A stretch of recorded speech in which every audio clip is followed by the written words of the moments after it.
distinguished colleague and my good friend Vamsi Mukhopadhyay, whom I have known since I arrived at the new school to take up this position as co-director at ICI in 2013. And he and I have, I've benefited greatly from the conversations over all of those years with him, talking about inequality, talking about class, talking about many other forms that inequality takes. And we may also hear, as we take up the remarks from our panelists, about the question of class and alternatives, alternative forms of inequality. So I'll be very brief. I just want to say that the book that is being published, that is coming out, it just came out in India, is that right, Vamsi? Yes. Yes, and it is available. You will send you an email, you may have one. There's a 30% discount to obtain copies of the book. I'm going to just briefly introduce our panelists, not with extended remarks, because you can look these up and you probably know about them well already.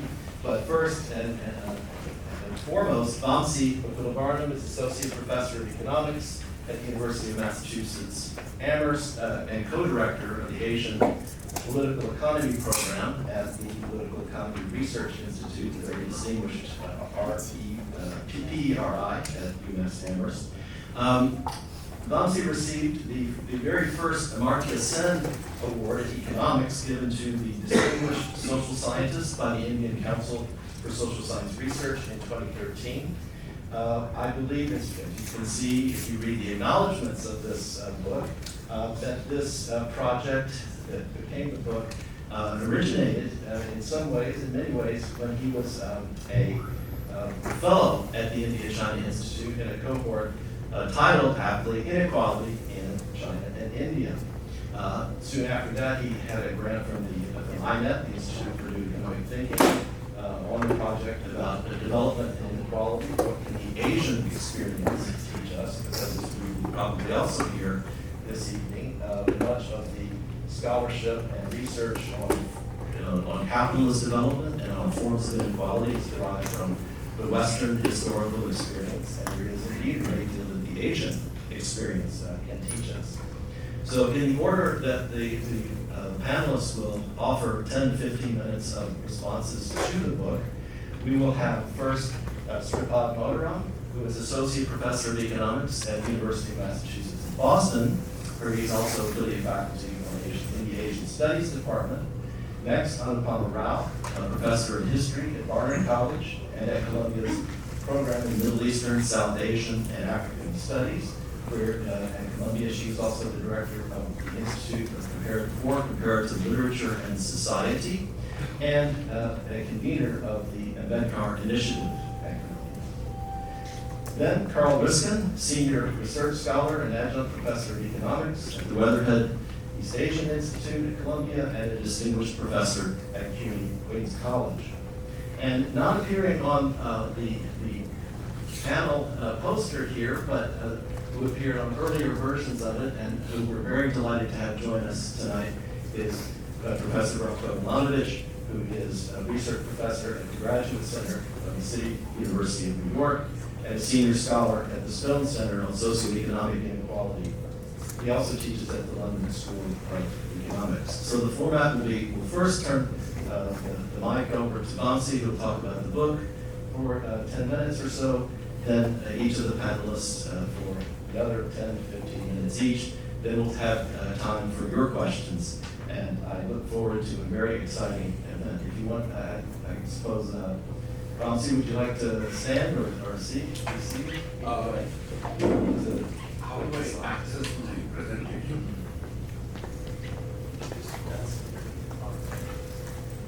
So please join me in welcoming Vamsi.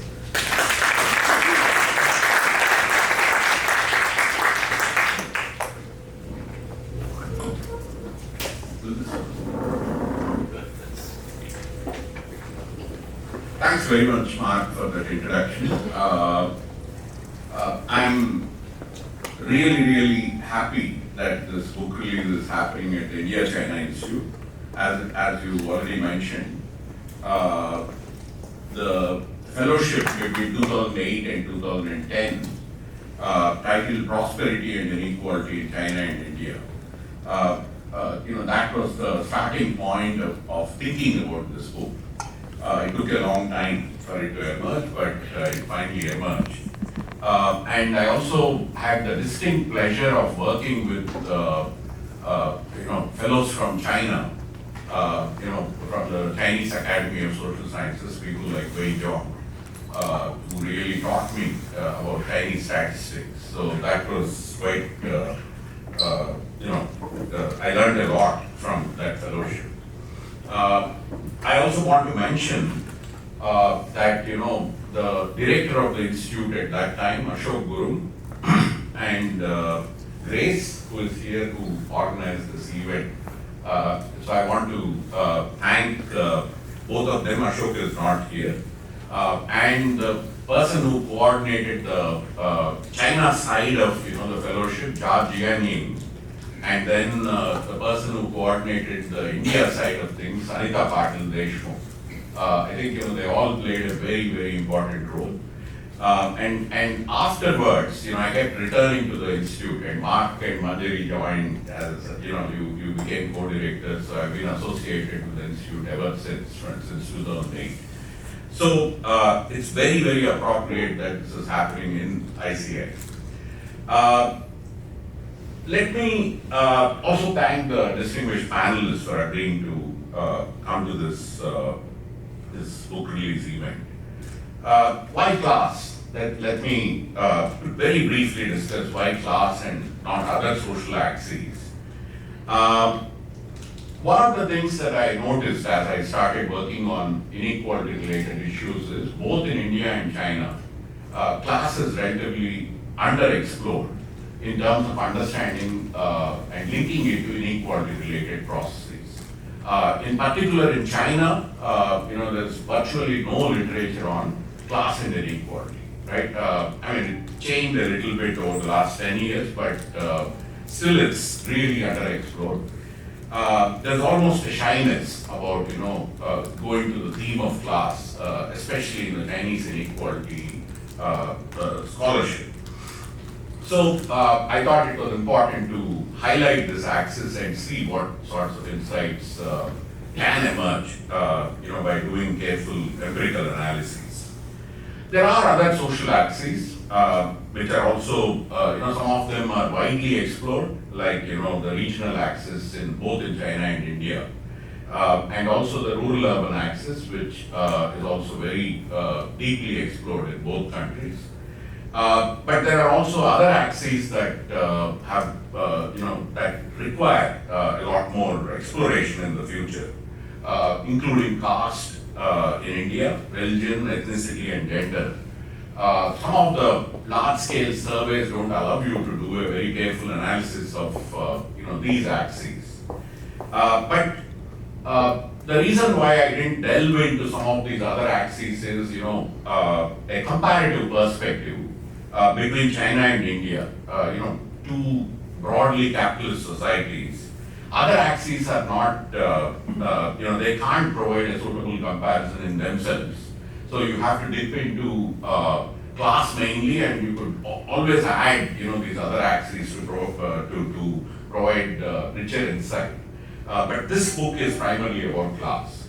And what is the notion of class that I use? It is basically, it's a Marxian definition of production, appropriation, and distribution of surplus value, right? Who are the people who produce, who appropriates, and who gets the distributions.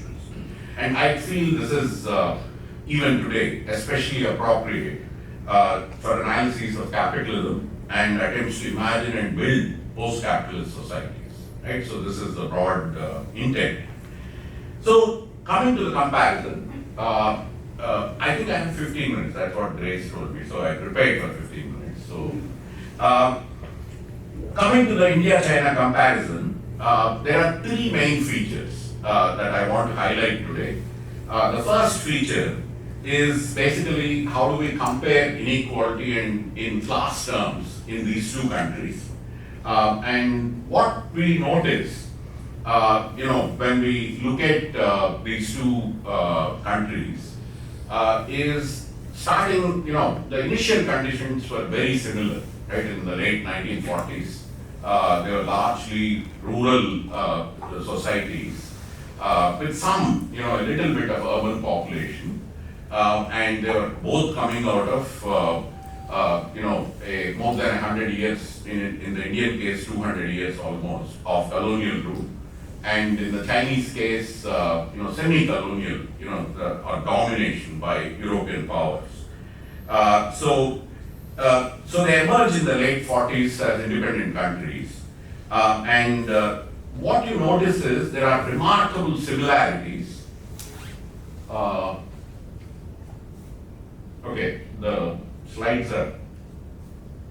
Indian slide is not working, but let me just describe it. It's for some reason truncated, but if you look at the whole period, what you see is, the inequality trend from 1950 to around 2010 is a U-shaped, the evolution of inequality, which is in the 1950s, from 1950s to around 1980, you basically see a reduction in inequality, and then post 1980, there's a steady increase in inequality. If you look at the Chinese case, this is not truncated.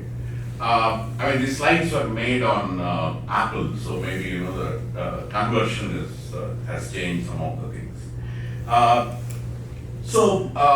If you look at the Chinese case, we do not have household survey data between 1950 and 1978, but by all accounts, if you read the initial chapters in my book, but also Carl Riskin, who is here, his book on Chinese political economy.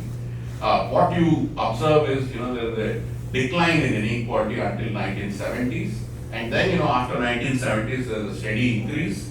And what you also notice here, if you look carefully at the national inequality in China, after 2007, 2008, there's a little bit of a stagnation of inequality in China. But that is also U-shaped. So very similar inequality trends between 1950 and 2010 in both countries. And what we actually notice is, despite these very similar trends, the first period, as all of us know, was very different in these two countries. They implemented very different economic systems. This is all well known. China implemented socialism, and India implemented a mixed ownership capitalism, with both public sector and private sector playing an important role. And the Chinese story was, in class terms, one of eliminating rural and urban elites by 1950s, creating widespread urban equality by the end of this period, by the end of the Mao period, 1950 to 1978, one of the most equal urban spaces in the entire world. They also created higher rural equality compared to what existed before 1949, especially within communes, within economic units. They created much greater equality. This is also a well-known story. They created really good elementary education and much improved healthcare. And they also created really good infrastructure in rural areas and even in urban spaces, the state-owned enterprises and so forth. Rural land was communalized. Rural land, even now, is owned by village communes, and urban land became state-owned. But the urban 2-3 inequalities remain. Rural gap remained high through the whole period, and inequality across communes was never corrected. Right? So within communes, things were equal, but across communes there was inequality. The Indian story, on the other hand, is very different. In both countries, inequality declined during this period, 1950 to 1980. But what is the Indian story? How did inequality decline? In India, rural and urban elites were protected, largely protected, and there was some denting of urban elites, the erstwhile princely rulers. They lost their estates through estate tax. Some financial elites were eliminated by the bank nationalization strategies in the 1960s. But otherwise, the capitalist elites, the landed elites were protected significantly. Land and buildings, which were the two main sources of wealth, they were still largely privately owned and very unequal. The route to inequality reduction, so that's the puzzle, so how did inequality reduce if all this, no changes happened, even land reforms were not implemented, except in one or two states. The route to inequality reduction, and this is something that I learned as I was writing this book, was the strengthening of the middle groups, middle peasants in rural areas, and there was a creation of an urban professional group. Many of us, belong to that group. The people who came from India. A small professional class was created in the public sector as well as private sector, and that group in urban areas strengthened, and the middle peasants gained relative to the large landowners. So it's the middle group strengthening that really leads to inequality decline relative to the top groups. There is some liquidation of the top groups.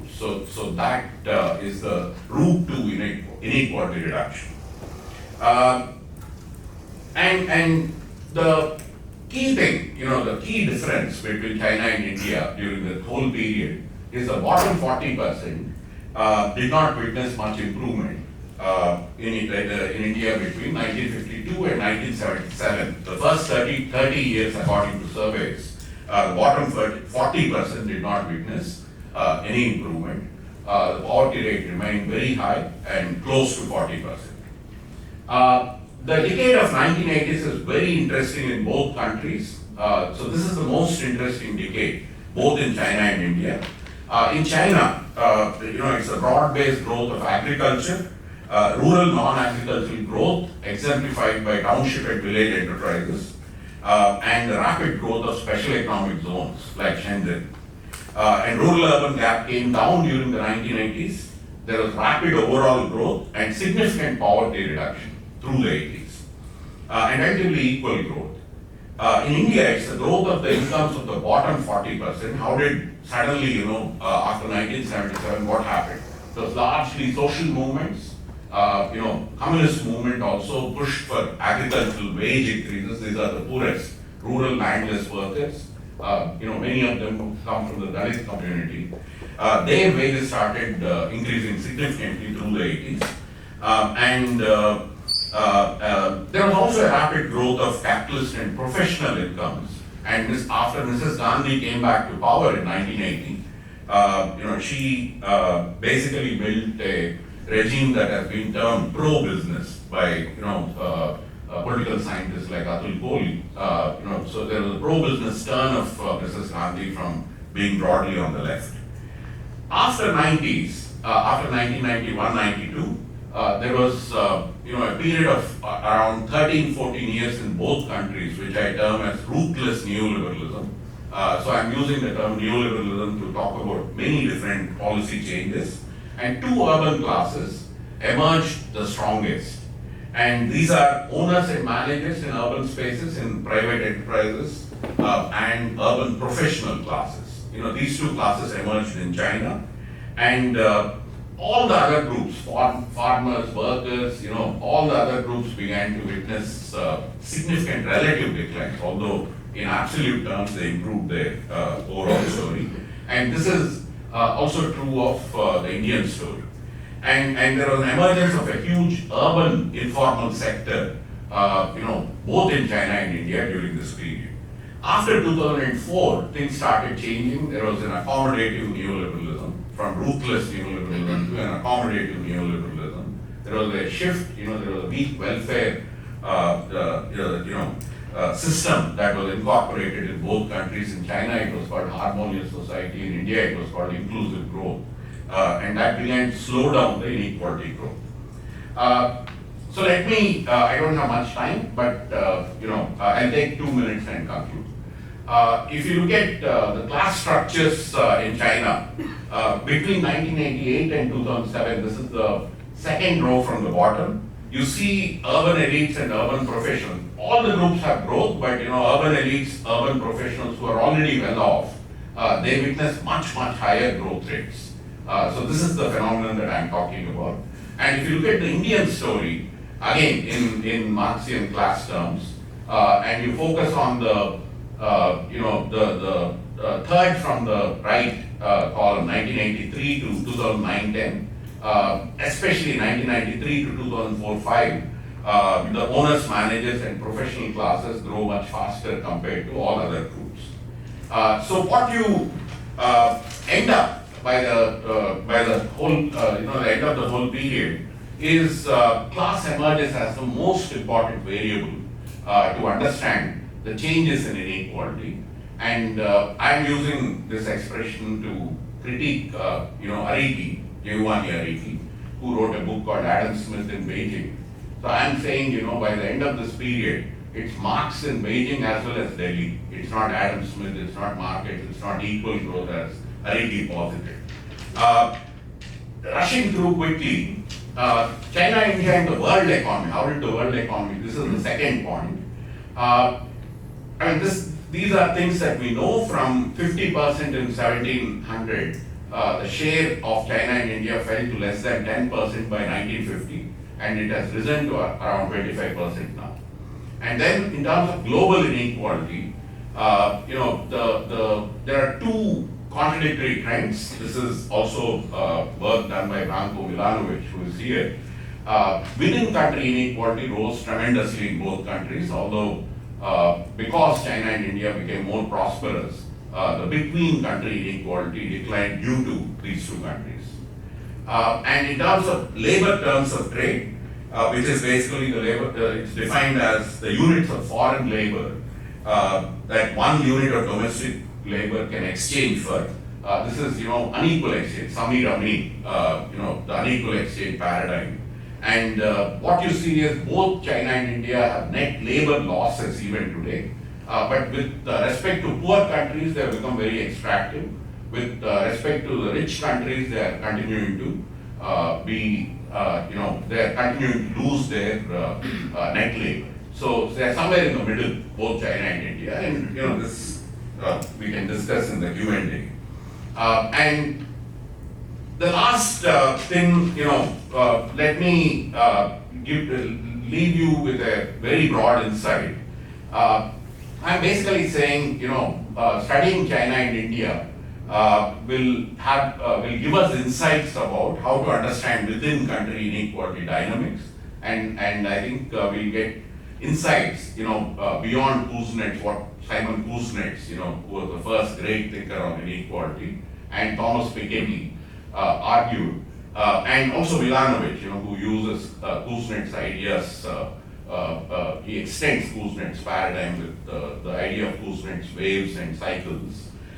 So basically what I'm arguing is inequality dynamics in the capitalist core, depending on what is the major capitalist crisis that is happening in the core. It could be profitability crisis or effective demand crisis. If it's profitability crisis, then they tend to lead to inequality increases in the core. And then what it does is, through multilateral institutions, this paradigm is then exported to various countries across the world. But it's not a deterministic framework. I want to argue that it's a non-deterministic framework. You have to look at the national political economy. You also have to look at the global political economy in the core countries, and you have to see how these two come together. Just to give you an example, the whole logic of pink tide in Latin America, in the early part of the 21st century, they witnessed somewhat of equalizing growth during neoliberalism. So it's not it depends on how the national, local, political economy dynamics interact. So to conclude, there have been three responses from China and India to increase in inequality. One is weak welfare regimes that I talked about after 2004. There's also a major tendency to externalize. And this is where the question of, will China become imperialist or will India also become imperialist? These questions keep coming back, but China has done it much more systematically than India through the Belt and Road Initiative. And both countries have also moved towards authoritarian forms of nationalism. So I ended the book saying both countries need to address a constitutive triad of inequality reducing policies, climate change, and technological innovation. These three have to come together. It's a constitutive triad, and that is how these countries can move forward. Thank you, and sorry for exceeding.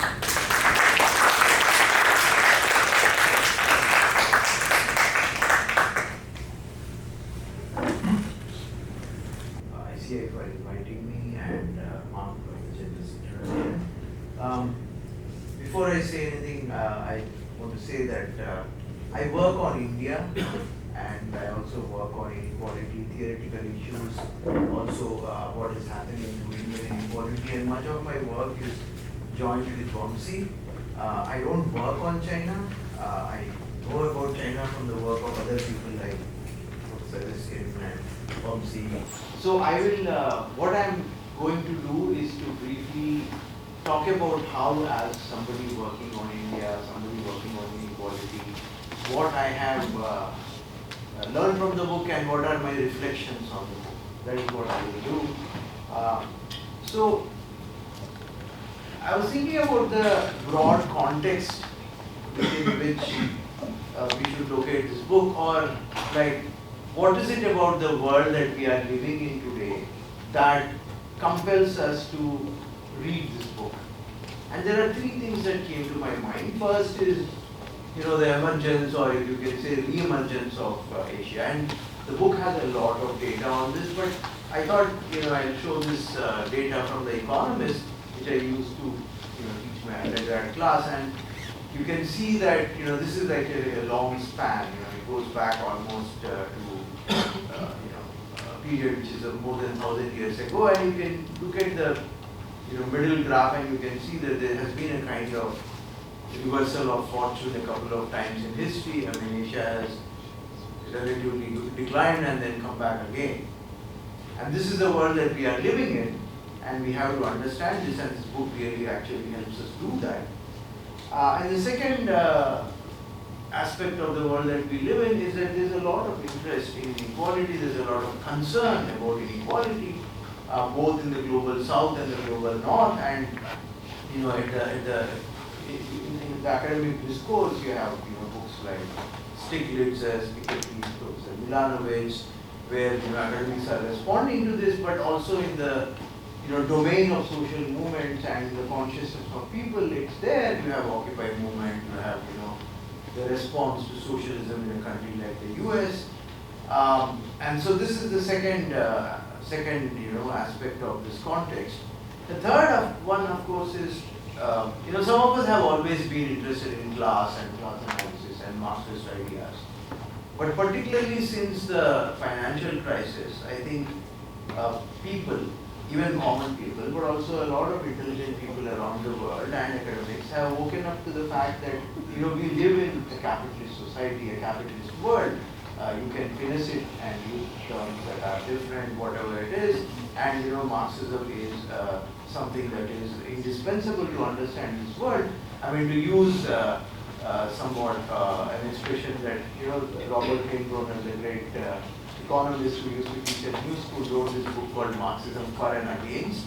And then he talks about how difficult it is to be both for and against Marxism, but he says it's a necessary philosophy, right? And in some sense, some of us have always believed that, but the book really actually makes a case for this and shows how a non-deterministic Marxist class analytic understanding helps us understand the world. Okay, and so now, what is it that I take away from this book? Where does it break new ground? Okay, and I have three reflections on this. The book breaks new ground in providing an alternative framework to understand inequality. The two dominant frameworks, the two influential frameworks that the book discusses at great length are due to Kuznets and Piketty. Most of you know Kuznets and his work, the so-called inverted U hypothesis, which shows a relationship between growth and inequality. And it has, Kuznets himself, as the book points out, did not have a very mechanistic a deterministic kind of relationship in mind, but the literature has become a bit mechanistic over the years. People have tried to test for this relationship within countries, across countries, panel data, combining, time and cross-section, and they haven't found too much evidence for this. The second framework is the one due to Piketty, empirically very, very rich. Two fundamental laws, again, somewhat deterministic in my view, and there are many critiques of the book, and the book has been widely discussed. Piketty's work, Wamsi's book discusses some of these critiques, and for example, the understanding of capital that Piketty has and the notion of marginal productivity of capital are problematic. But so the framework that the Wamsi's book provides is, I think, very interesting, and I'm persuaded by the mode of analysis where Wamsi argues that rather than being deterministic about inequality, try to understand inequality in a more context-sensitive manner and think about inequality at three levels. One is the interpersonal level within a nation. Second is people belong to certain classes. They have class cohesion. Think about inequality among the classes within a nation, and then actually think about this whole thing in the context of global capitalism, which is prone to multiple crises. So I think this is a very interesting way of thinking about inequality. Now the second area where the book breaks new ground is both the richness of the understanding of Indian inequality and the perspective towards Indian inequality. Now a lot of people who have worked on Indian inequality, particularly economists, have focused on the period post-1980s, and there's a very simple reason for this. Publicly available secondary data, national sample surveys, are available, computerized form from 1983. 1983 is the first survey that you can get, unit level data, and then you have, all the surveys that have been done since then. But of course, much has happened before that, and this has not been understood very well. And so this is also a phase that I learned a lot from the book. In particular, the periodization. The book divides the Indian experience into two time periods, and the first period between 1957 to 83 is something that I also actually did not 53 to 51 to 83 is something that I also did not know much about, and it was like very good learning for me. Now, the various class, the various things that happened, the dynamics of class coalition, strengthening of middle segments. Now, this is literature. Some of it has been analyzed by political scientists, other non-economists, but they haven't brought in the quantitative data dimension to it.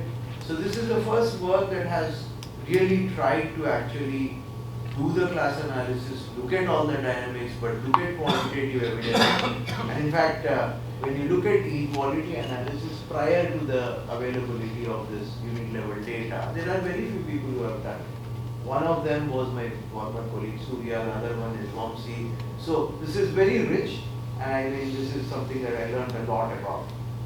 The third area where the book breaks new ground is what Wamsi talked towards the end of his talk, which is about the, what is going to emerge. And actually, we are living, in a context where we have to now deal with tariffs on China and things like that. Right now, I mean, a lot of literature that I have seen on this, is written from a perspective where people are either nationalists, so they'll ask questions like, is India going to become a superpower, or also recently I read a book by this historian Richard Overy called Why War, where he spent some time talking about the so-called Thucydides trap. We have a rising power, we have a hegemon, will there be war?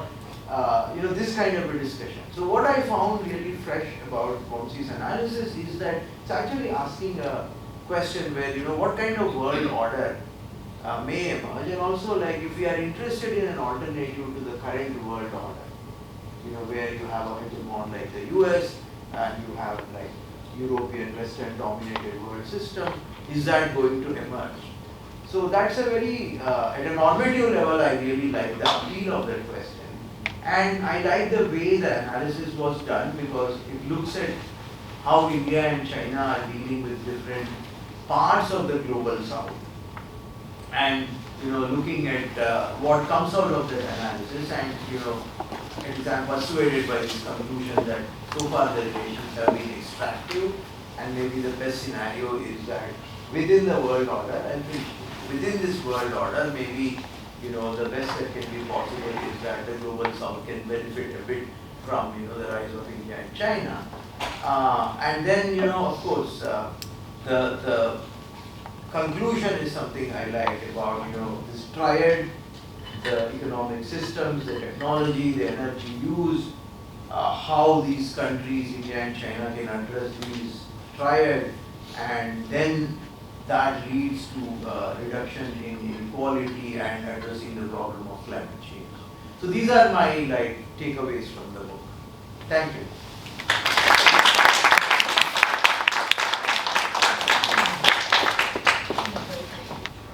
I do not have a PowerPoint. I'm just going to speak. So thank you for having me here today. This is an important book, and it's one that I've learned a lot from. And I think Sripad is absolutely right that the kind of internal description of class dynamics in this critical period from the 50s to the 80s, and then that kind of break and what happens later is very, very significant, and I've not seen anybody else who's done that work. So for me, that is indeed one of the most important aspects of this book. I should note that I'm not an economist, nor, as the contemporary term of art would have it, am I a scholar of histories of capitalism. I recognize the predominance of class as a universalizable category, which enables historical comparison, and which has typically provided rigorous explanation of practices of power and domination. That is, the social is a domain of conflict and agonism. However, my own work engages with the confrontation of colonial and post-colonial histories on the one hand, and the problem of anthropological difference on the other. That is, I've been interested in forms of exclusion and inequality, such as caste and gender, that are at an oblique to and often challenge the centrality of class and the organizing contradictions of labor and capital for understanding social relations. I assume that's why I'm here today, but I'll get to my questions towards the end of my comments. Now, Vamsi in this book structures a rigorous South-South conversation around the problem of historical comparison. The data on inequality can't be compared in its granular specificity, as I understand it, or the kind of data that is used for India and China. The Chinese data is income data, we're told. Indian data is consumer expenditure data. And there is a brief period where household surveys across both China and India can be used for an actual comparison. So the question of data for me was actually very, very interesting, more broadly yet. So what indeed is allowed when we cannot compare? I think actually the book is interested in analyzing this contemporary phase of capitalist accumulation in a polycentric world through what I might call a form of conjunctural analysis. This is not a book about comparisons so much as it is working across moments of crisis and conjunctural shifts when divergent processes coalesce to produce convergent outcomes. I really don't have a way of evaluating the graphs, so I'm really thinking at an argumentative level. So ultimately then, the book explores the long-standing dual effects of capital and colonialism, or semi-colonialism in the case of China, via the general conundrum, which is the paradox of economic growth and inequality. So this general problem, Vamsi argues, is best expressed by Kuznets and Piketty. I did not know about Kuznets myself, the former in particular, who offers a developmental narrative of this dynamic focused largely on the North Atlantic, where inequality rises sharply during the period of growth and then reduces and perhaps to rise again today. But what happens instead, we're asked, when we deal with two of the largest national economies in the world, India and China, whose post-war histories hew closely to communist revolution and a radical experiment in reducing economic inequities on the one hand, and a constitutional republic predicated on a commitment to remediating social inequities, in this case, caste, which was increasingly and constitutionally interpreted as a form of class, and which adopts a state-directed capitalist economy to do so. So the three sort of points that I want to make are around comparison, around method and concept, and then just to have a few very open-ended questions for Vamsi.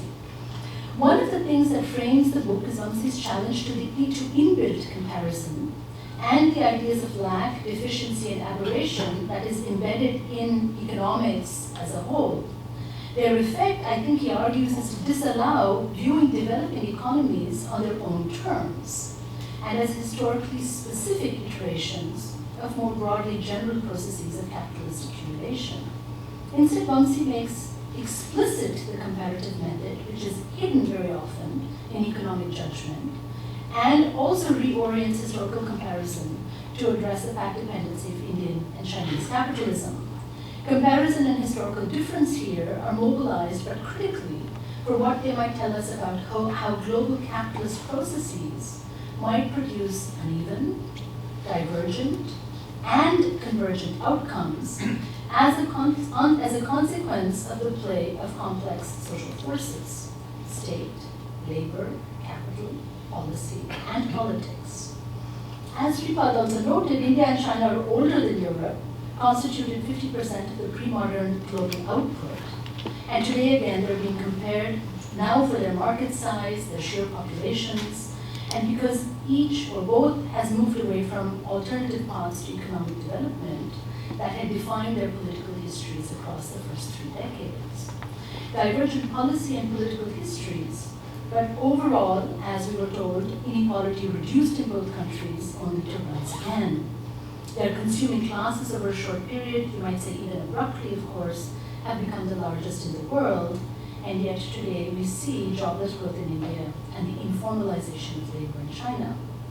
Methodologically, too, the book works across scale, and the basic problem is this, as I understand it. In China, the rural-urban gap predominates, it's redressed, and then depoliticized in the Mao period, only to appear again in the 1990s and beyond. The story of Chinese inequality, we are told, is not about rural-urban or merely inter-group divergence. Rather, and I'm quoting here, labor informalization plus contradiction between laborers and managers needs to be understood. Today, we're told, in China, the crisis of inequality is best reflected by the privatization of housing. This is a topic to which Vamsi does not come back. Predicated on the lack of safeguards, such as the hukou system, which earlier managed rural-urban internal migration, and we're beginning to see the growth of informalized labor.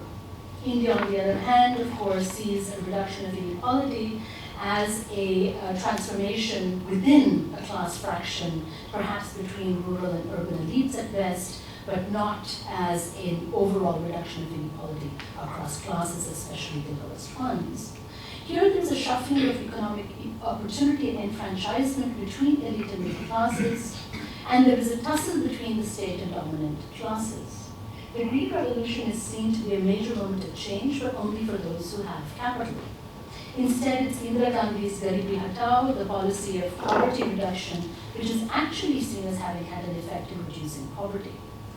I wanted to just pick up on a kind of the methodological argument here that's made, because Vamsi draws here on Arthur Lewis's argument on the absorption of surplus labor in developing economies on the one hand, and then I think very importantly, because primitive accumulation is an important term in the overall analysis and in this book, again, extremely important and interesting for me, and focuses on Kalyan Sanyal's argument on the relationship between capital and non-capital, and the argument about the predation of an accumulation economy on an economy of need as a form of primitive accumulation, where the informal sector is constantly being predated upon behalf of a very small formal sector in India, even as the state attempts to reverse these effects through welfare policies.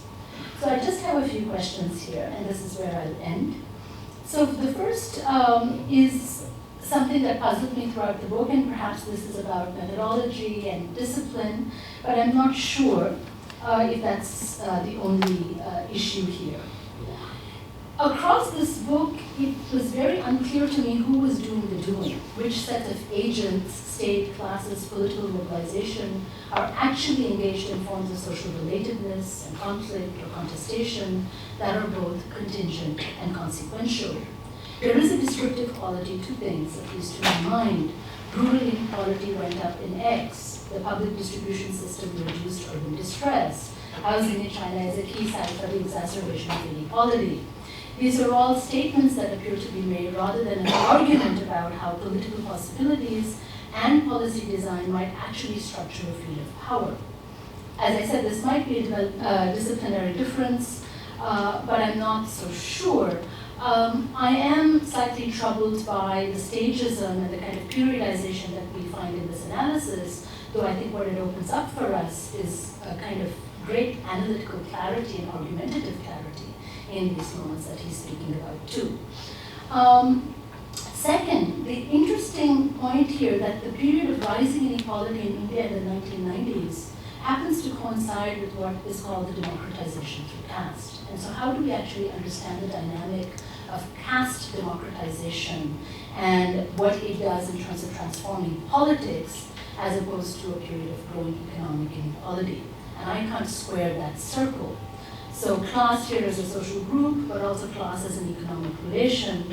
But what indeed is happening to the dynamic between caste and class? As we know, this is perhaps the knottiest, K-N-O-T-T-I-E-S-T, knottiest problem today, which is how do we actually think about the transformations of caste into class, or the fact that these two cannot actually be, there is no reductive relationship, right? Because as we know, caste cannot ever, in a sense, become class. So we're located in a kind of intermediary space where something very interesting is happening with caste as a form of capital itself and caste's relationship to capitalist classes.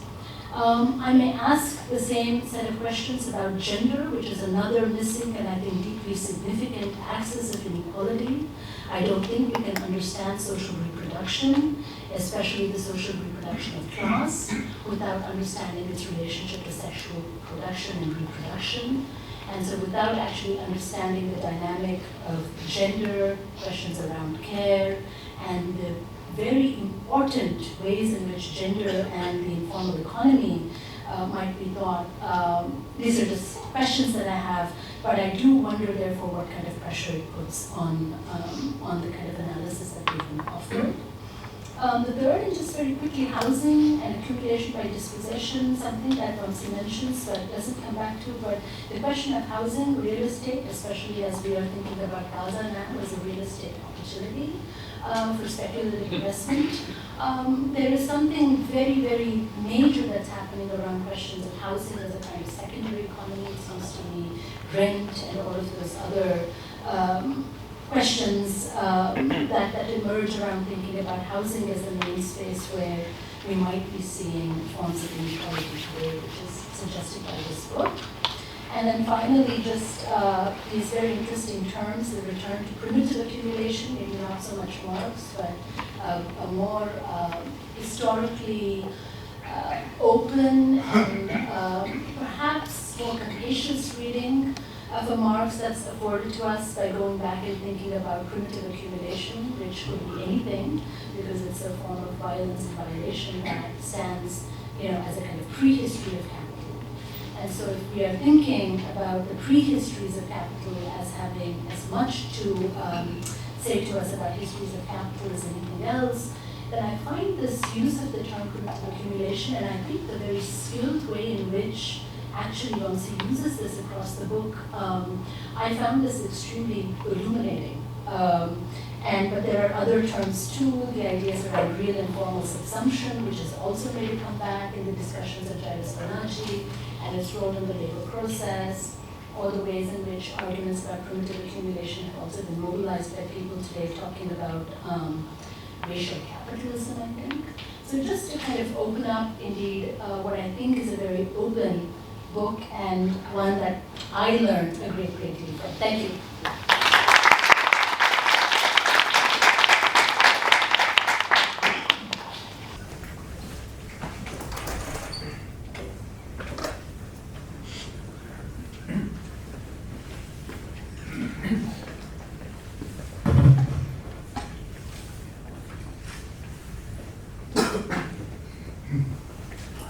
first thing I want to say is this is really a terrific book, and when it's available to everybody, I think everybody should indeed get it and read it. I said as much in the blurbs, and I don't want to contradict myself. First and foremost, it makes a case for the importance of class in explaining inequality in China and India. And I blush to think that I was part of that discussion in pre-Vanzi days, and I failed to take up this important question. But of course, I knew Vanzi was coming along. He would do the job, and indeed he has. And then, in addition, it explores fruitfully the complex links between the changing global capitalist regimes and on the one hand, and on the domestic policies of countries that we used to say were in the periphery, but do we dare call China and India the periphery anymore? The book's focus at the beginning, of course, is on changes in inequality, and what I'd like to do is add some context. It's a very tightly written book. Vanzi doesn't really have the time to go into some of the complex questions of context. So I'd like to do that here. China, quote, eliminated the exploiting classes, quote, close quote. It's in the book, and he also used the expression in his remarks. In the countryside between 1952 and 1956, the exploiting classes in the countryside were eliminated. The first step of that was a major land reform, starting almost immediately after the communists came to power, which took land owned by landlords and wealthy farmers and distributed about 117 million acres of it, about 44% of what China then thought was the total cultivated area of the country. It turns out it was more than that. But anyway, a very large amount of land was redistributed to 300 million poor farmers. Then starting in 1954, the farm population was organized into cooperatives in which farmers still own their land, but it was farmed cooperatively and income was distributed according to both the amount of land that had been put into the cooperative and a work point system was developed that would measure the amount of labor that was done. So both labor and land were sources of income, which led to real class conflict within the co-ops because the poorer peasant members who hadn't had much land to donate were paid almost entirely by their labor, whereas the better off ones who had contributed a significant amount of land wanted a reasonable rent back from it. Then, without even a single harvest being completed in this system, a socialist high tide campaign was put in motion, and the co-ops, which really corresponded to hamlets within a village, were merged into larger collectives in which private land ownership no longer existed, and everyone got paid according to a work point system that represented the quantity and quality of labor performed. And after only 1 year to test this new collective system, Mao started the biggest campaign of all, the Great Leap Forward, in which collectives were further consolidated into the rural people's communes, which were enormous organizations that required a layer of managerial personnel in addition to the farmers themselves. A principal motive for these rapid changes was not only to eliminate the exploiting classes, that was really done by the land reform at the very beginning, but also to squeeze more surplus out of the countryside to finance a high rate of investment in industry and to provide raw materials and wage goods to the growing labor force in the industrial sector. Throughout the 1950s, newspapers were constantly decrying the fact that shortages of raw materials were hampering industrialization. In fact, sometimes it was put as a law, the law of the failure of agriculture to keep up with the needs of industry. And these organizational changes were designed to try to correct that. All these changes were, of course, originally supposed to be done gradually and voluntarily, but they were in fact carried out very swiftly via organized mass campaigns, which were difficult or impossible to resist without being regarded as a traitor to the cause. And of course, elections were not held to measure the will of the population. And of course, the Great Leap Forward ended up responsible for a famine that took millions of lives in 1959-61. So all of this says, wait a minute, Vamsi, with the enthusiastic endorsement of collectivization drive as enormously successful. That was actually the opinion at the time. Even the CIA admired what China had done during the first 5-year planning period. But in historical perspective, it led to the Great Leap Forward, an enormous famine, and ultimately the civil war of the Cultural Revolution in the 60s. The book actually spends some time on the famine that ended the Great Leap Forward and on the distribution of mortality in that famine. What maybe deserves more emphasis is that all of the extra mortality, that is to say mortality above the level of the last normal year, 1957, so regarded as famine mortality, all of that occurred in the countryside. It was virtually all rural. It is true that inflexible procurement that Vamsi writes about took too much food from supposedly surplus areas. That's a whole other topic that I can't get into now, why I use the term supposedly. But a lot of that food that was procured by the state went to the cities, to protect the cities.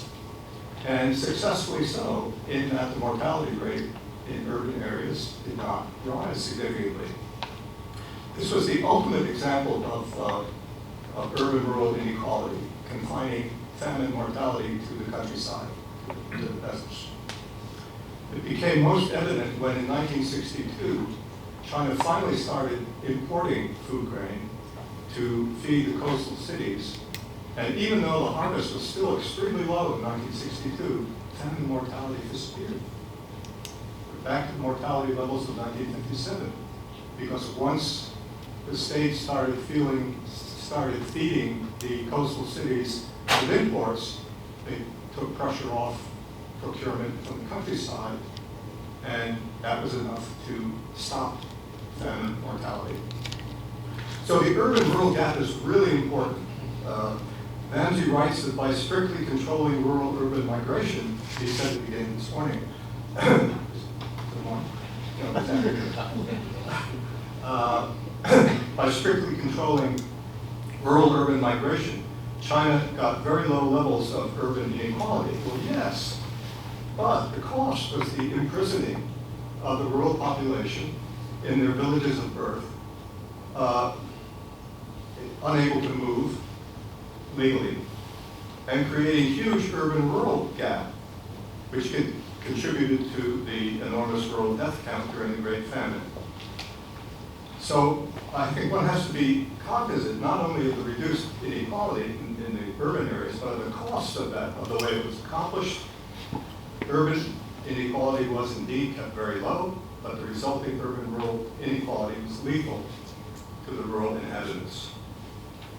I don't want to fill my time here.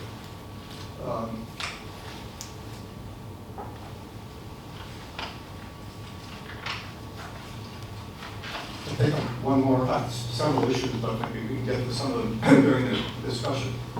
Primitive accumulation, very interesting concept Ramsey spends some time on in the book. It's touched on in several places in the book. On page 85, it claims that primitive accumulation hasn't really materialized on a large scale in China. And I do think this is wrong.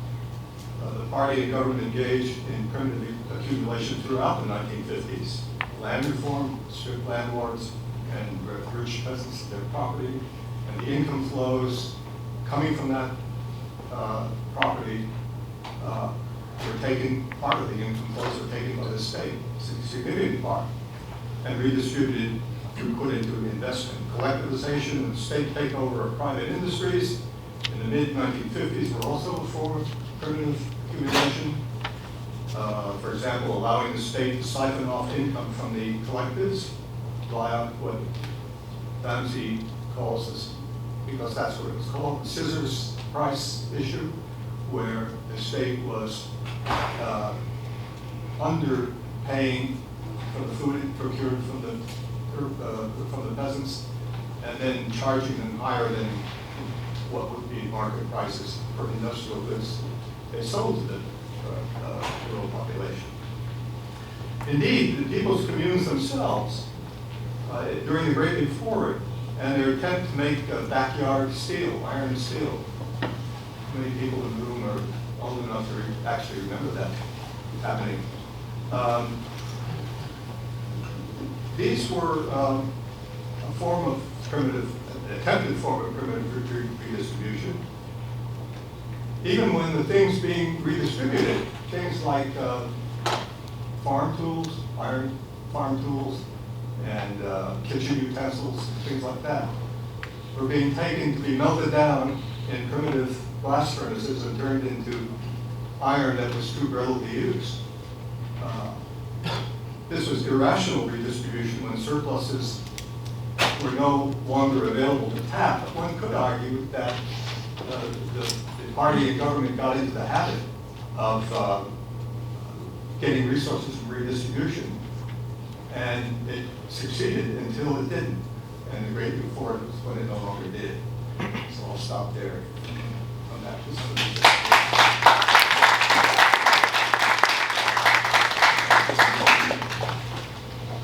Well, first, thank you very much for inviting me to give a sort of a little bit of a, make some discussion of Ramsey's book, because, you know, the fact is, when I saw this book first time, I was very impressed.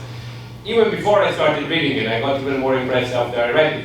But even before, because there are so many books both on China and India, independent. But there are relatively few books on China and India that use more or less the same framework, and on top of that use empirical data to actually tease out the story. So I think it's really one of the unique books in that respect, and I think actually Ramsey has done a great job, especially using, of course, for somebody like myself, using household survey data. It was really a pleasure to read, and I'm quite sure I will go back to the book quite a few times because there is so much wealth in the book.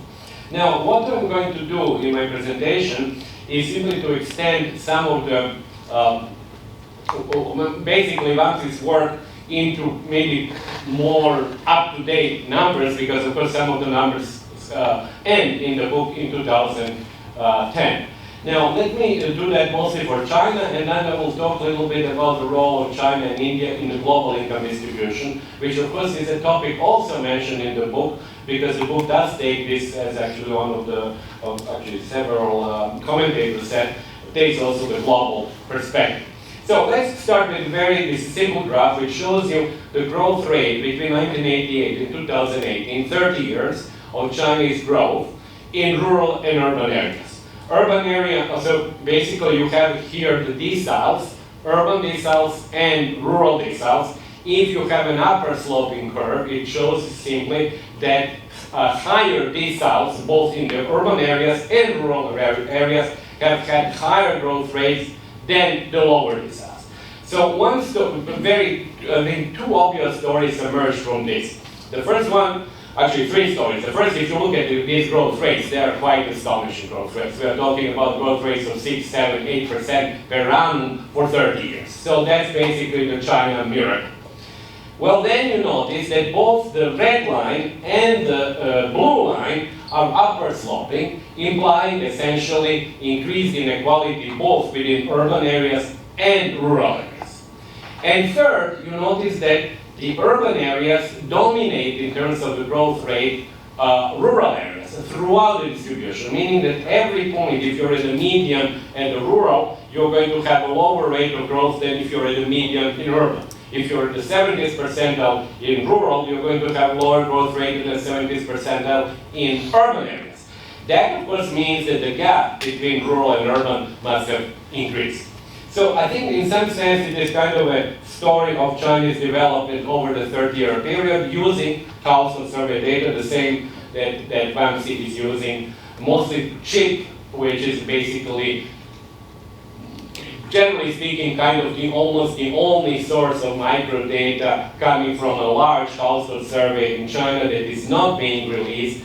And the CHIP is China Household Income Project, is a sample of that large sample that is being actually given to researchers to work on. But if you look at the Chinese official data, which are not microdata, but they are actually published in a statistical yearbook and other publications, you notice a change after 2018. Here you have the opposite situation. We have had these are the data by quintiles, as they are published by the Chinese authorities. And here you have actually the opposite situation. Rural incomes have been rising significantly faster than urban incomes. So we have a reversal over the last 5 years. And part of that reversal is also due, as you will see that in a moment, to the so-called elimination of rural poverty, where the rates of growth among the poor people in the rural areas were particularly high, in order to essentially bring everybody above the poverty line, which is a very low poverty line, because that poverty line that is used by China to say that there is no more rural poverty is significantly below the World Bank absolute poverty line. So we are not talking about really people becoming rich, but we are talking about people at the very bottom of Chinese income distribution, and I'll show you in a minute, at a global level, being actually pulled out. And that would have an impact also on what we will see for India. Now, this is, of course, the long-term series of Chinese inequality that's also in VAMSI's book, so there is nothing new there. You essentially have a large increase of inequality with economic reforms, so there is no doubt about that. We actually can go back to 1980, as VAMSI said, to 1985. I understand that there are even data from the 1950s. There is actually a Gini coefficient from the 50s. But as we know, the data have been destroyed during the Cultural Revolution, and during the Cultural Revolution, actually 10 years, there were no surveys at all, and what existed before, as I said, has been probably irretrievably lost. Now, there are certain features, I want to show only 2 features of China, which are very similar to other capitalist economies, including the United States. One of them is that you find, this is the Gini coefficient of wages only, in the private sector versus the state sector. You find, not surprisingly, that private sectors do generate higher inequality, simply among wage earners, than the state-owned enterprises. Then you also, interestingly, find extremely high concentration of capital income. You see the US Gini here is actually, when you rank everybody with capital income, you have a bunch of zeros. You actually have 60% of the US population with zero capital income, not including own housing. And we're talking really of financial sector or actually income from property. And China, likewise, actually, you have half of the population with zero, and the Gini coefficients, obviously, in both cases, are extremely high. So China is not unusual. And I don't show that here, but I can just tell you another concept which I sort of like to play recently is so-called homoplutia, which means that people at the top of the income distribution belong both to the top wage earners and to top capitalists. This is more and more common in China, and it's not very different from other from the European countries, rich European countries. It is slightly below the American level, but not different from the European. Now, the book actually, VAMSI's book does that too, very much talks about the change, obviously, in the class structure in China. So what I think I did with the 2 co-authors, we used the data from 1988 to 2018, and what the 2 graphs that I'll show you now illustrate is dramatic change in the composition of the urban elite. And that dramatic change is something which is absolutely unique. And if you look at the change in the class composition in England during the Industrial Revolution, using the social tables that have been then sort of rearranged by Bob Allen, you take about 150 years to see the change in structure at the top, with of course increasing importance of capitalists and decreasing importance of landlords. And the same thing happened in China, not exactly with landlords and capitalists, but with the change in the composition over 30 years. So what it shows here is actually focused only on the colors which are blue from the bottom, from blue, green, and just blue and green. So what you actually have is that the big capitalists, which are people who employ more than 8 workers, individuals, so-called individual capitalists, and professional managerial class now represent 60% of the people in the top 5% in the urban areas, whereas they were actually less than 25% in the beginning of the period. So it's really a dramatic change with the significant importance of capitalists in the top of the urban distribution. And likewise, private sector income then of course accounts for much more than the government or state sector income now. So you are talking now about 2/3 of the urban elite's income comes from the private sector. So we basically have a capitalist economy, I call that political capitalist, but there is no doubt that actually the capitalist economy in China is there. Now, whether it would remain like that or whether there will be changes, obviously we do not know. But between 88 and the latest numbers of 2018, we really have had a dramatic change of what you can call embourgeoisement of the Chinese top. So let me now finally finish with China and India in the global income distribution. Now this is interesting, and well, unfortunately, maybe you cannot see it actually on the left-hand side is urban China. And let me explain this graph, and I'll tell you why I have Italy here. Italy doesn't play a role otherwise, but it does actually play a role in this particular graph. What it shows you is the position of the Chinese urban deciles, there are 10 deciles, in 88 in the world, and 2018. Now, you read it, you actually start with the bottom decile, and you say, okay, the bottom decile in China in 1988 was just around 80th percentile in the world. On the vertical axis, you have the position of that national decile in the world by income. So you take poorest 10% of people in urban areas in China, you say, okay, they are the poorest decile, where are they in the global income distribution? And you find them that they are at the 18%. Well, 30 years later, of course, you find them much higher. You find them at almost 40th percentile. And of course, that you can notice for each of the deciles. And of course, at the end, you look at the top decile in China, which is now in the top urban decile, which is at the 98th global percentile. What happens in Western countries? And I actually, just to give you the intuition why I took Italy. If you have a rich Western country that doesn't grow, what happens is that your bottom of the income distribution slides down significantly. And this is the China effect on the West. And actually, I've done it for many countries. You know, for Brazil, for example, the China effect is in the middle of the income distribution. Because the poorest people in Brazil have been poorest people in the world in 1988, and they are now in the same position. And the top have not been affected by China.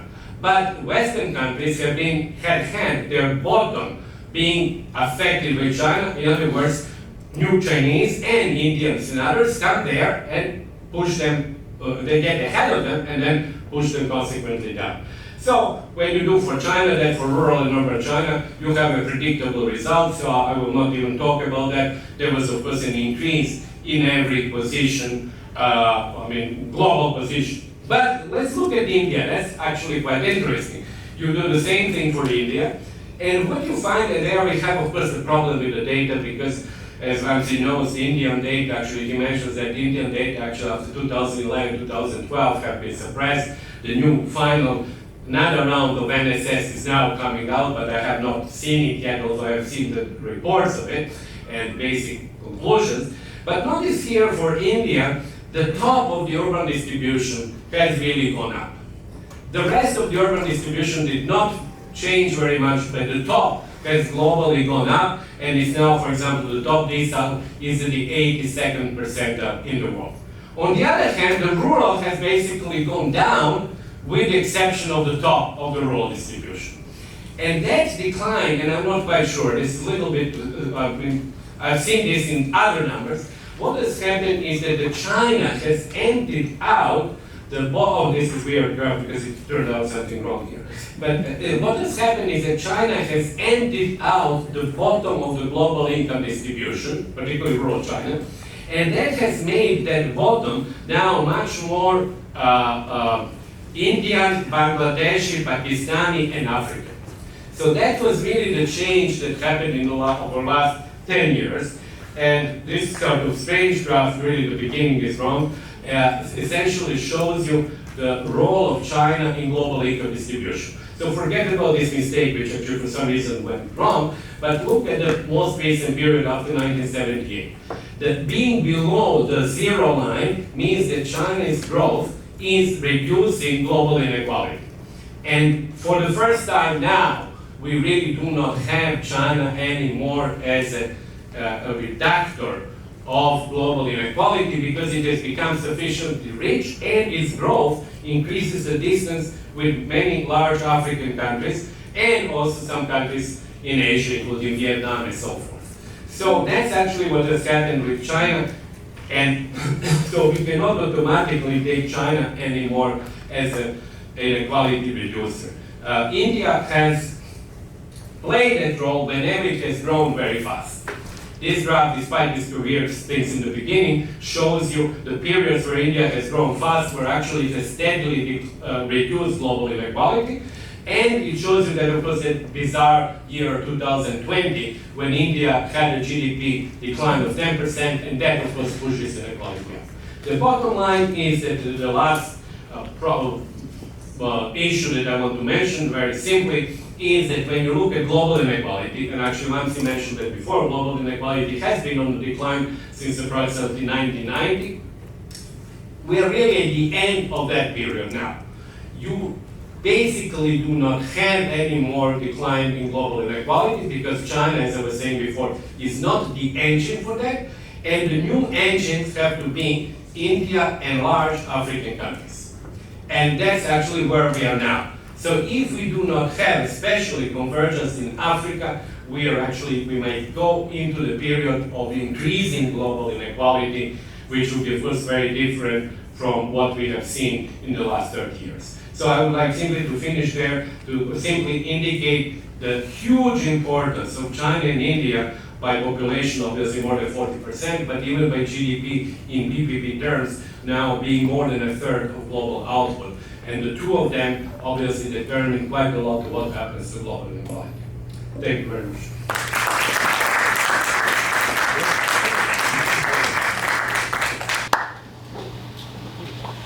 Thank you, Mamsi, and thank you to each of our panelists. Those were really insightful remarks from a variety of perspectives, as we had hoped. Some of you may have seen on the poster that the event was scheduled from 5 to 6:30. We are close to 6:30, but this is because we are lucky to have an extra panelist, so we'll go till 6:45 or so, which gives us about 15 minutes. I wanted to also just point out that this book is part of the Oxford India China series, one of whose editors is here, Tan Sen Sun, and you have an India China book idea. This is picking up off of the relative, Branko's observing a relative shortage of systematic India China comparisons, and so if you have an idea, to find some afterwards. I just asked Mamsi very briefly wanted to respond to a few of the comments, or we can go straight to questions. Okay. So very quickly, first thing I wanted to do is to thank Tansen. I think he was a huge motivating force in completing this book, and it also came out in the China-India series. Because I was presenting here, I focused more on India-China Institute, but Tansen played a very key role. So very quick responses to all the respondents. Thanks, Shrikant, for your comments. I think we can continue the discussions later. let me respond to Anu's 3-4 points. The first point is about agency. Who is doing the agency? Partly, what I was trying to do in this book is, trace the inequality trends clearly, because that is not available, especially for India. And then, put it in class structural terms. So that, I think, took a large part of, the description of what I was trying to do. And then, the question of agency is extremely important. I think you are absolutely right. In a very disciplinary sense, I identified classes and what happened to classes and how they propelled inequality. But that is something that can be further expanded upon. That's I take it as a friendly kind of feedback. On the very interesting question of 1990s being a caste democratization decade, and inequality heightening decade as well. I had a very interesting encounter with Gail Ormwet, in the early 2000s, and there was this expectation among people who were fighting for the rights of Dalits that economic reforms in India would be good for the underprivileged caste communities, and I tended to disagree with her about it. And I showed her various data. She was not convinced. We met in Madison South Asia Conference. And then the Wealth Survey of 2012 came out. And it was clinching evidence. Basically the wealth levels of Dalit communities and Muslim communities, they either stayed stagnant or they declined in hugely in relative terms. And then, the upper caste Indian, wealth holdings rose dramatically. So what it basically meant is, you see this very paradoxical movement of increasing democratization, but it doesn't translate to economic gains. So that is something to engage with. I expected that, the critique about gender, in the sense that this book is mainly about class. I have many colleagues from my department, Smriti Rao and a whole lot of others, who do Marxist feminist analysis. So they add the gender dimension to what we are discussing, what I discussed in this book. So should one analysis provide? This is a partial analysis. This is not I'm not claiming that it's a complete analysis. It's a partial analysis. It can be further buttressed by looking at other social axes, right? So again, there's no disagreement there. Let me move to Carl. So I do talk about collectivization and the tragedies that happened in Mao period. Maybe Carl's critique, and I also learned a lot from Carl's book, China's Political Economy. I think the critique is, am I sufficiently critical of the Mao period? That is how I read the comment, the first comment. Maybe, I'm not as critical as you are, Carl, because, I still think, there is they've made a lot of mistakes, they made policy errors that led to tragedies. But I think, the deeper inspiration of the socialist project, I think it will re-emerge, and we need to go back and address some of the criticisms that you brought out in your book that you mentioned today. On the second question of primitive accumulation, this is, maybe it's a disagreement between how you interpret it and how I interpret it. I interpret primitive accumulation as a prehistory of capital, and so in that sense, it's basically, it facilitates the emergence of two things. One is wage labor as a class, and the second is capital accumulation, right? It's not necessarily the capitalist class, but accumulation of capital, which is the second outcome of primitive accumulation. And somehow I don't think 1950s China, according to my definition, would correspond closely with that interpretation. But we can definitely discuss. With Branko, thanks very much, Branko, for coming, and also these are really fascinating slides and comparisons. The problem with post 2010, the reason why I didn't do any analysis after 2010 is I did have access to the China Household Income Project 2018 data, but there's nothing from India, right? I mean, basically the Indian fascist government has suppressed all data production between 2011-12 and 2022. They did release a wealth survey in 2018, and I think it's really unreliable. I mean, we did an analysis of the wealth survey carefully, we even published a paper. I don't believe the numbers. According to the 2018 wealth survey, the urban population share declines in India, which is nonsense. I mean, it's the urban sector that is really driving inequality, wealth inequality. So if they are going to reduce the share and say wealth inequality has gone down.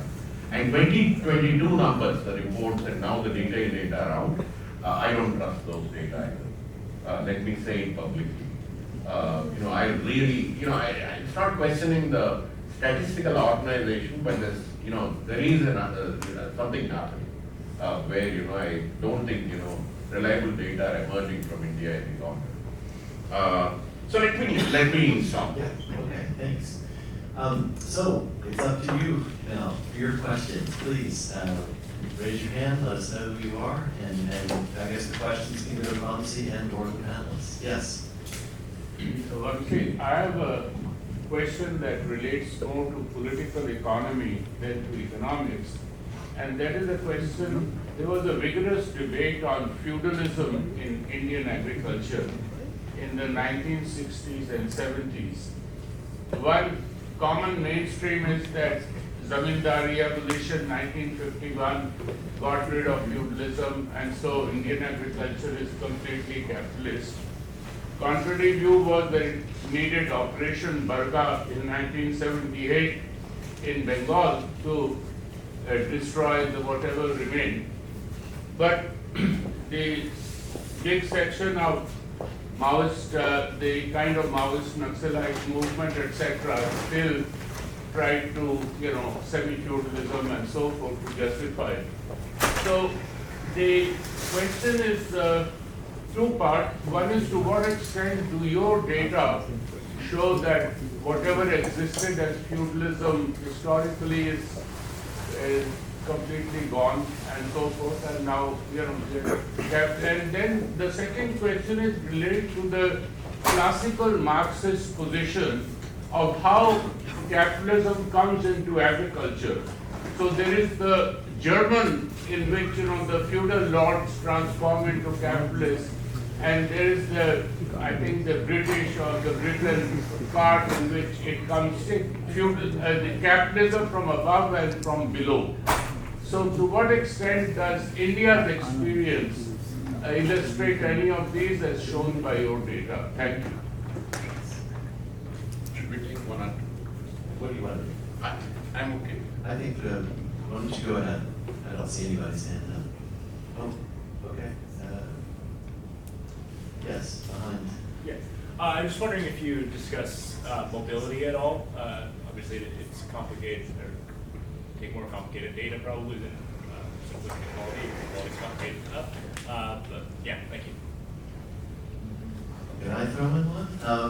As I read the book and was thinking, and you mentioned the rise of authoritarian nationalism, but is both with India and China and even globally, including the United States, what's at stake here with this persistent form of inequalities that you described in the book?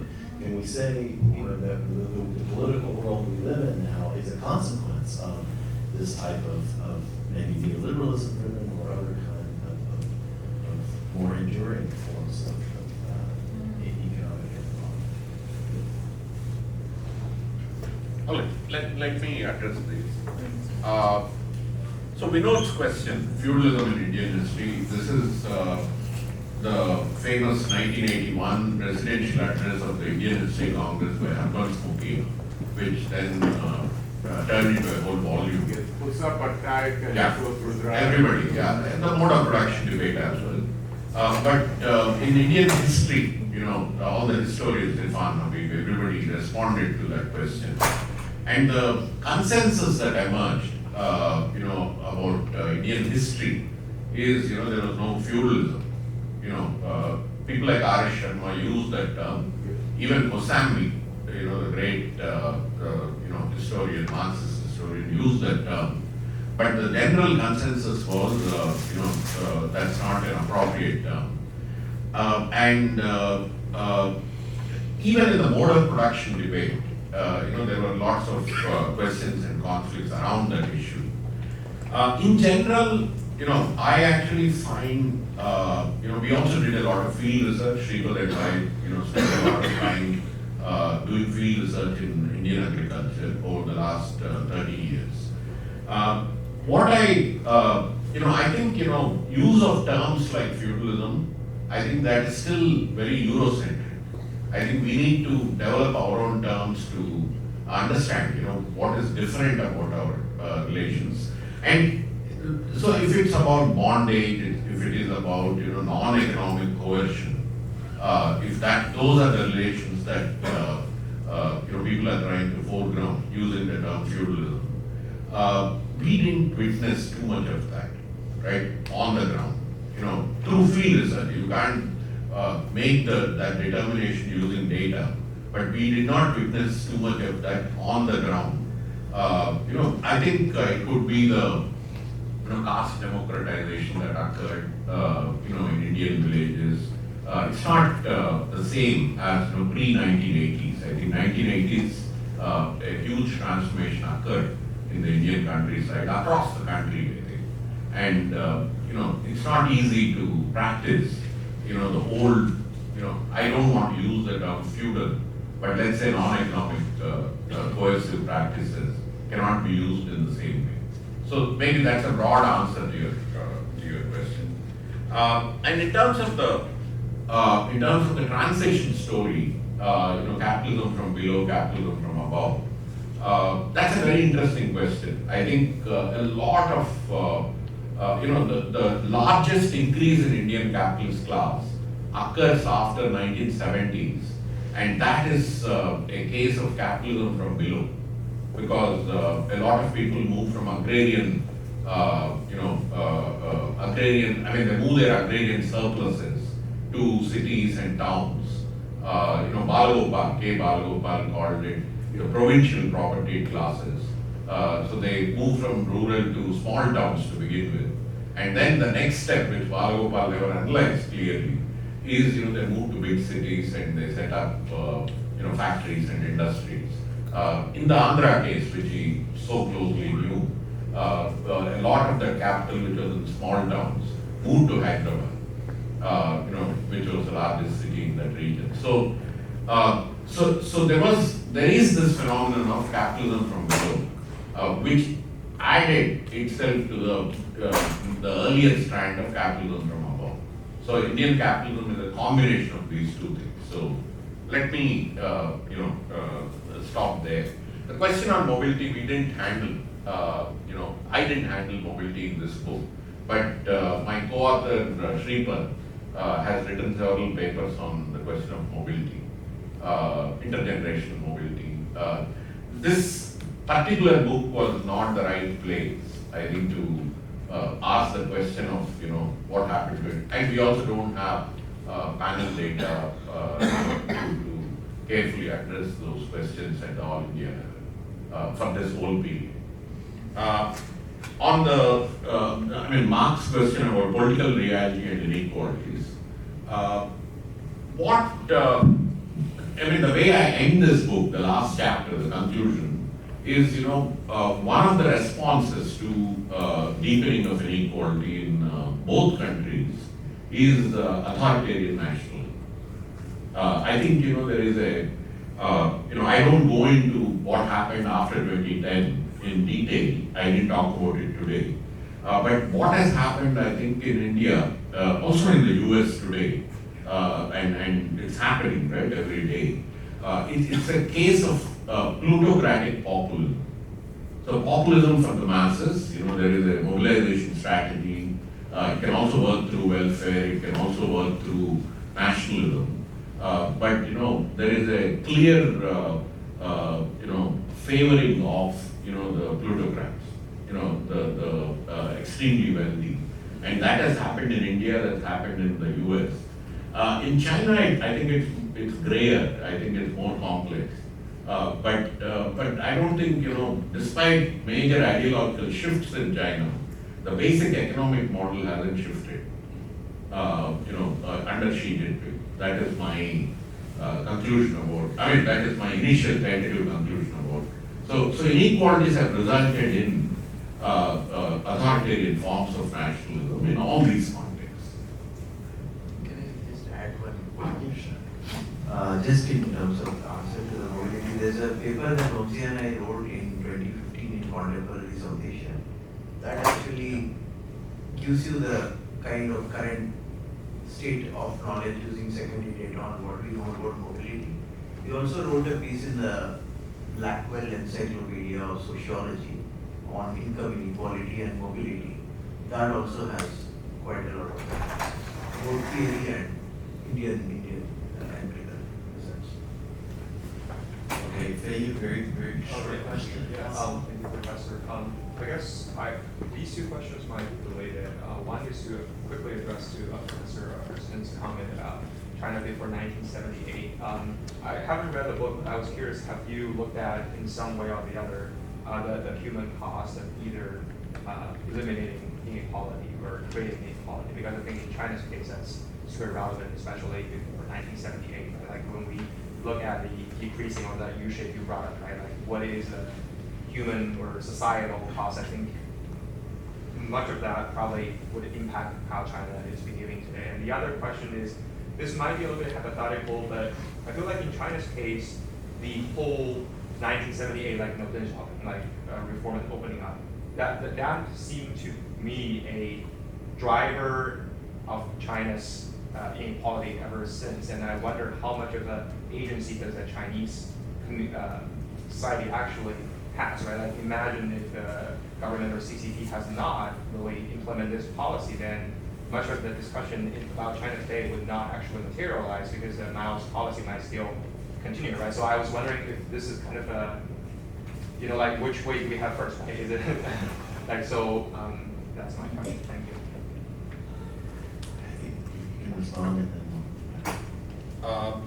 So the first part I did talk about, I do have, in a chapter I do talk about human costs, and this is the whole point, am I sufficiently critical? So on that there can be a debate, right? Maybe some people would be more critical, some people would be less critical, but I am critical, I do talk about it in the book. On the second question, which is very interesting, my understanding of what happened after 1978 is, initially, when market forces were released, certain kinds of predictable changes occurred, right? People started, as the plan became smaller and smaller, and as the Chinese countryside and urban spaces, they started growing out of the plan, to use now this famous expression. Initially, these market forces led to, and it was also a level playing field, right? China had created equality, unlike the Indian case. When India opened up and introduced market forces, it heightened inequality right away. Because some people were at an advantage. They had higher wealth holdings, better education, whereas China created a level playing field. So 1980s, China actually created greater equality. So, and then as predicted by the Communist Party, things started becoming unequal. The interesting question is, I don't think the Chinese state or the Communist Party had complete comprehension over the forces that they had released. So after 1980s, mid 1980s, my understanding is that as some of these changes were accelerating, I think the party and the state were trying to make sense of how the society was moving, right? So I think it's not simply, that, they made a plan and everything went according to plan. I think it was more of, the party and the state catching up after a certain point in time to the earthquake that had occurred, right, with the reforms. And then, they started making changes based on that. So party, for instance, let business people into the, after 2001, and many members of the Communist Party also became business people, right? So all of this, they were also trying to understand how capitalism was emerging from below, even as, these processes were beginning to accelerate. And then, catch up with the, the entire economic processes that had unfolded. Okay, before we thank the panel, let me just say that we have another event coming up in 2 months' time, on April 24th and 25th. I invite each of you to the ICI's 20th anniversary symposium. We're going to have a very exciting panel on the global authoritarian turn in higher education in India, China, and the U.S. A second panel on the next day, on the 25th, 2 panels, one on deglobalization and the new international political economy, and a concluding panel on history battles in India and China and the U.S. So please put that in your calendars. Carl, do you want to say one quick thing before we thank the panel? Just in response to this comment. Microphone.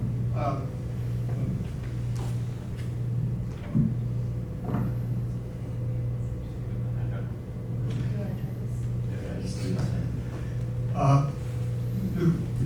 You said that the 1978 events really set the stage for growing inequality. I just wanted to point out that initially, as Anthony was just describing, the first reforms were in the countryside. And that caused agriculture to grow more rapidly than industry for the very first time since 1949. And of course, the rural population was the poorest population, so any income going to them increased equality, national equality. Up until I think 1985, when the state decided to adopt the, what was it called? The coastal development approach, which was adding to the incomes of the already wealthier coastal cities in an attempt to boost investment quickly, and that turned the whole picture around, and from that point on, growing inequality. Okay, let's thank the panel.